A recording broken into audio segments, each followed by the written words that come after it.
again, this is joint work with my advisor, Xing. The story starts with the four-color theorem. This has been a historically hard problem, and over the years, people tried to solve it in many different ways. And one way they try to solve it is through Hamiltonian cycles.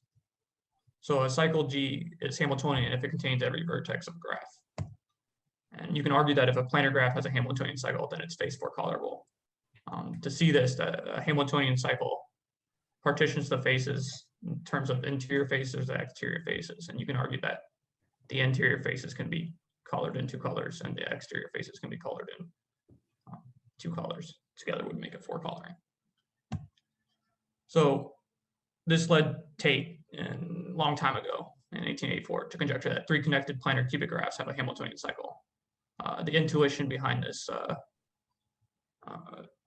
conjecture is that the planar dual of a cubic graph is a triangulated graph, which is the hardest case in a coloring problem. But unfortunately, later Tutt showed that this conjecture is false by a family of counterexamples. But he later strengthened the assumption. If you assume that the graph is four connected, then you can say that the graph is Hamiltonian. And so a graph is Hamiltonian connected if any pair of vertices has a Hamiltonian path between them. And Thomason later on showed that further strengthening that you can even say that four connected planar graphs are Hamiltonian connected. And so it turns out that connectivity played an important role in for this Hamiltonian cycle fact. So people started asking, they wanted to understand exactly how connectivity affects cycle length. So the circumference of a graph is, we denote by CRRC, is the length of the longest cycle. And with Tutt's result, we know that if it's four connected, then the circumference is equal to the size of the graph. But if you just assume two connected, then the circumference can be as low as four. And you have this infinite family of bipartite graphs that show this. And so what about planar graphs with connectivity between 2 and 4? So the obvious thing to ask is three connectivity, and Shin and Yu showed that the circumference is sublinear into the power of log 3, log 2 base 3. And in fact, this bound is sharp. You can't improve this. And they showed an infinite family of graphs that have circumference at most this order. To describe them, the first one is T0, which is a triangle. And then you do this triangulation operation where you add a vertex to every interior face and add 3 edges to the vertices of the face that you added this new vertex. If you keep repeating this process, you can argue that these graphs have some linear circumference. So again, you can further string. So if maybe you can do a little bit stronger than 3 connectivity, but still weaker than 4 connectivity. So this leads to essentially K connected. A graph is essentially K connected if for any subset of vertices size less than K, then G minus S is either connected or it has exactly 2 components, one of which is a vertex. So it's stronger than 3 connectivity because it is 3 connected, but it's weaker than 4 connectivity. There's essentially 3 connected graphs. There are essentially 4 connected graphs that aren't 4 connected. So this has led to another line of research. So if G is essentially 4 connected planar graph, the circumference, Jackson and Wormald showed the circumference is linear in terms of the number of vertices. Later on, Fabrici and others improved the constant factor, or the leading coefficient. And recently, me and you showed we improved it to 2/3 and independently at the same time, Kessler and Schmidt, which is interesting. We solved the problem in a couple months span, and they solved it in a discharging method, which has its own unique applications and unique results, which is of independent research. But we didn't do that. We solved it with tut paths and tut cycles, which I will now introduce. So what is a tut subgraph? So let G be a graph and let H be a subgraph of G. An H bridge of G is the subgraph induced by an edge set that's not in H, with both incident vertices on H, or induced by edges of G that are incident with at least one vertex of a single component of G minus H.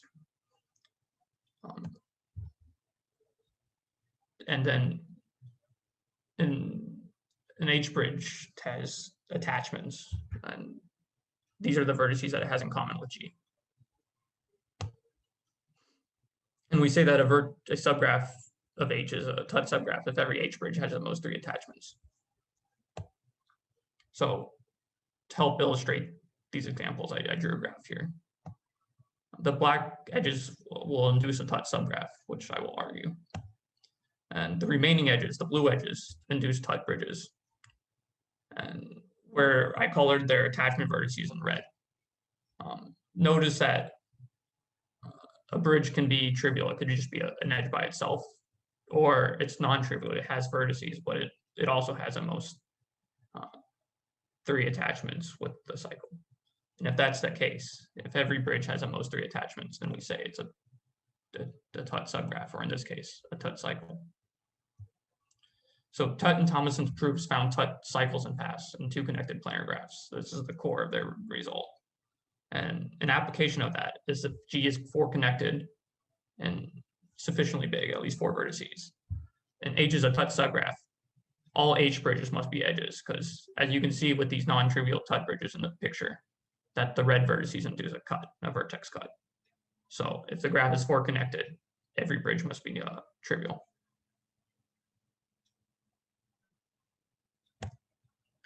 So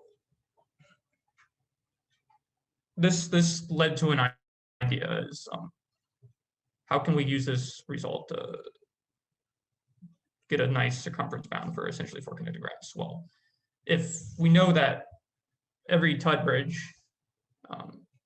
for essentially 4 connected graph has to be either be an edge or a single vertex. So if we can bound the number of bridges, then we could get a nice circumference bound.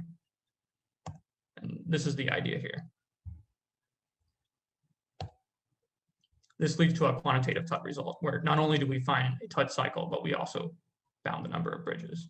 And we show that the number of bridges is n-6 over 3 for 4 connected planar graphs. And an immediate corollary is that the circumference of essentially 4 connected planar graphs is 2n plus 6 over 3, roughly. And in fact, this bound is the best possible for essentially 4 connected graphs. So to see this, let T be a 4 connected triangulation. Since it's 4 connected, we know it's Hamiltonian, but we further modify this triangulation. So we let G be attained from T by the following operation, where we add a vertex to each triangle face and add edges to the boundary of that face.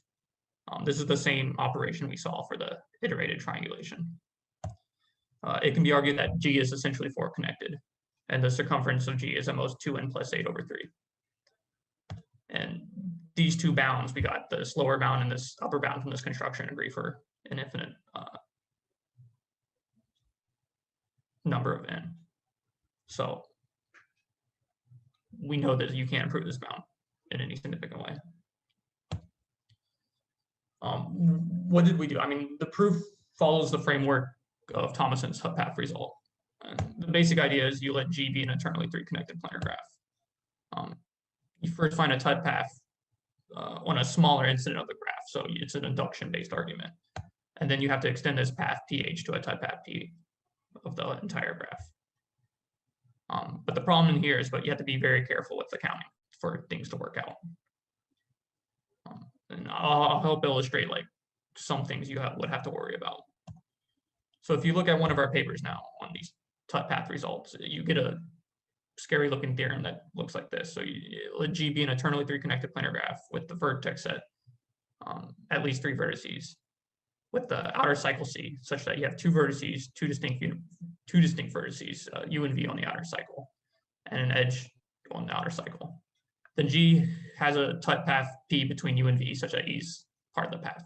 This is still inherited from Thomas's proof, but you need to be able to specify these vertices and edges for induction purposes. Regardless, then the number of P bridges is at most n-6/3 plus these tau parameters, tau EU plus tau VE plus tau UV minus phi GP. And I'll explain what this means. So we have each of these tau parameters is a small value between 0 and 2/3. These function as small penalty for if you have to deal with a graph that's not an ideal case. So one example is you get a small penalty if a vertex and edge, if the vertex, say V and the edge E are too close on C, then that carries a small penalty. Also, these tau parameters also carry a small penalty if G is not 3 connected. In the sense that since it's eternally 3 connected, you might have 2 cuts on the outer cycle, and if you have too many, if you have some, then you have a penalty on how many bridges you could have. And for the counting to work, for the induction proof, we also only want to count a small amount of vertices for each pre-bridge. It comes clear in the argument why, but basically you don't want to overcount the same vertex many times, so you have to control how you count these vertices. And this phi G parameter is a correction so that happens. This essentially covers what we've done for essentially for connected circumference for planar graphs. So it's natural, we have a nice bound, it was tight, so it's natural to try to extend this result to other graphs. And one thing we look for is projective planar graphs.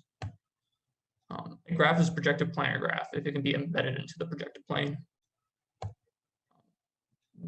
The reason why you would try to, if you have a nice result on planar graphs, to try to extend it to projective planar graphs is because they're topologically close in some sense to planar graphs.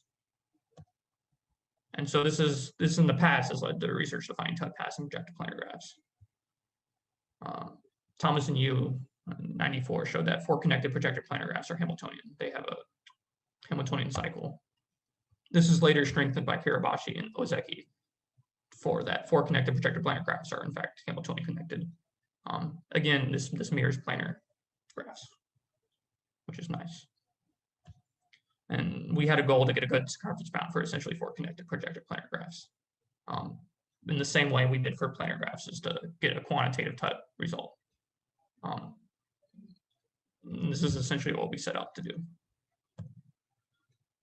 So I'll describe what we tried to do is give a quantitative version of Thomas and Yu result, as that seemed the most natural to try and do. So I'll try to briefly explain the idea behind that proof.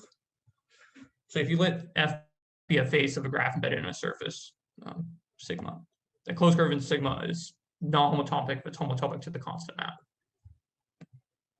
And the F width of an embedding is a maximum integer k, such that each non-homotopic closed curve that intersects F also intersects G in at least k points. And their result relies on an induction-based argument based on the F width of a designated face. So let me describe the intuition here is if you want to induct on a face, so there's a certain face you care about. If the width for this face is very small, it's possible to manipulate the graph so it looks like a planar graph, which we know how to handle previously. And if the width is high, then you can delete this face along with maybe some other vertices. And the boundary of this face, the boundary of the face you initially deleted would be a circuit, and the boundary of the face that this circuit was contained in would also be a circuit as well. So you can induct on it. So either the boundary of the face is a circuit, which we can handle, or it's not. And in that case, we can manipulate the graph so it looks like a planar graph. To prove this result, there's 2 critical theorems in the proof, and we would need to get quantitative versions of both. So this is what we set out to do. So the first, I introduced the idea of a C1 circuit graph, which is a technical term we have. It's basically if G is a 2-connected graph in any 2 cut of T, each component must contain an edge of the outer cycle. It's equivalent to essentially 3 connected. or it's equivalent to internally 3 connected. And a graph H of G is a S-tut subgraph of G if every H bridge containing an edge of S has at most 2 attachments. This is for induction purposes, and that you want every bridge on the exterior face to have at most 2 attachments because that's easier to deal with. And so we led to this result where the graph is a C1 circuit graph. Then if you let 3 edges on the outer face be distinct, then G has a tut cycle C such that it contains all 3 of these edges and has at most n/3 components. This is a strengthening because the previous result you could argue it's equivalent to saying you have a tut cycle that contains 2 specified edges. This is a little bit more powerful where we specify 3 edges, but it carries a cost of you have to allow a couple more components potentially. And the next result is a little bit more complicated, so it's but extension. So a planar graph G is a C1 C2 circuit graph if it's 2 connected, and for any 2 cut T of G, each component of G minus T either contains an edge of 1 E of C1 or an edge of E C2. The way to think about this is if the previous result cared about the exterior face, this result's going to care about 2 faces. And so let G be a C1 C2 circuit graph. That is a graph that the 2 cuts have to lie on either one or the other face. And if an edge E belongs to the outer face C1, then G has a C1 C2 tut cycle C that contains this edge E, and that it has at most n+1/3 components. And so as I said before, it's a result where instead of worrying about just one face for induction purpose, you care about 2.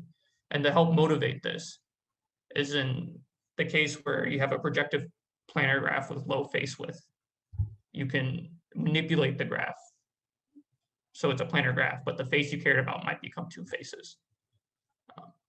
So we would need to be able to handle that separately, and this is what this theorem has to do. This theorem isn't on the archive yet. This is still a work on progress in terms of writing it. So with these 2 theorems, it's possible to prove a quantitative projective-planar theorem. So this is roughly the result we will have, is that if G is an essentially 4 connected projective-planar graph, then the circumference of G is at least 2n-1/3. And recall that there's an infinite family of essentially 4 connected planar graphs such that the circumference of G is at most 2n+8/3. So what this is saying is our circumference bound, it could be potentially off by a few vertices.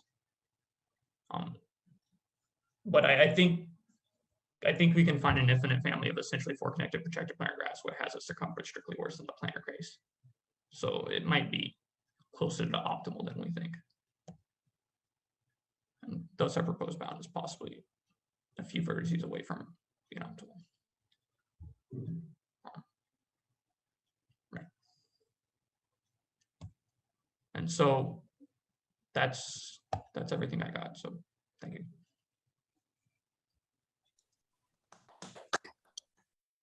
Thank you, Mike. Is there any question for Mike? Actually, I have a question, Guantar. Can I see the upper bound again? Sure. This one? Yeah. So you have an upper bound of 2n+8/3 for planar. Is there an upper bound for projective planar? Oh, yeah, right. This is what I was saying. I believe every planar graph is projective planar, so it inherits this upper bound. But I think we can get a slightly, I guess, better upper bound where you can find a projective planar graph that has a circumference strictly worse than this bound. Okay. All right. Yeah. So you think the projective planar bound is different from the planar one? I think so, but I don't know yet. Sorry, I still got to work out the details. But I think the same idea from how this planar graphs were constructed can be carried over. It's just you find a 4 connected triangulation of a projective planar graph that has a non-homotopic cycle, and then you triangulate it. I think that will have circumference strictly worse. Okay. But I haven't worked it out. I don't know. Okay, thanks.